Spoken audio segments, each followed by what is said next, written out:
লোকে বলে mind fresh করতে নাকি বাইরে ঘুরতে যেতে হয়। কথাটা সত্যি, কিন্তু আমার আর হয়ে ওঠে না। তার কারণ আমার খুব একটা বাইরে যাওয়া হয় না। তাই আমি মাইন্ড ফ্রেশ করার জন্য আমাদের এখানে যে মেলাগুলো আসে মোটামুটি সবগুলো মেলাতেই আমি ঘুরতে যাই। তার কারণ ওখানে গেলে আমার ভীষণ ভালো লাগে এবং মাইন্ডটাও ফ্রেশ হয়ে যায়। নানা রকম লোকের সাথেও দেখা হয়, আবার তার মাঝখানে পরিচিত লোকজনদের সঙ্গেও দেখা হয়।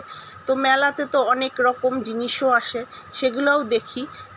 দেখা মানেই যে কেনা সেরকম একটা নয়, যতদূর সম্ভব না কেনার মতনই ওই ছোটোখাটো টুকিটাকি কিছু নেওয়ার হলে নেই, না হলে চলে আসি, কিন্তু ঘোরা তো হয়। তো সেই রকমই আমি চলে এসেছিলাম পৌষ মেলাতে। এদিকে দেখছি ফাংশন শুরু হয়ে গেছে, অনেকক্ষণ আগেই শুরু হয়েছে। তো একটু দাঁড়িয়ে ফাংশনও দেখলাম, ছোট ছোট বাচ্চাদের নাচ, বড়দেরও নাচ ছিল। দেখে একটু কিছু খেয়ে চলে আসলাম লোভনীয় জায়গায়। এই যে মেয়েদের যেটা বলে মেয়েদের সবচেয়ে প্রিয় জায়গা, আমারও তাই।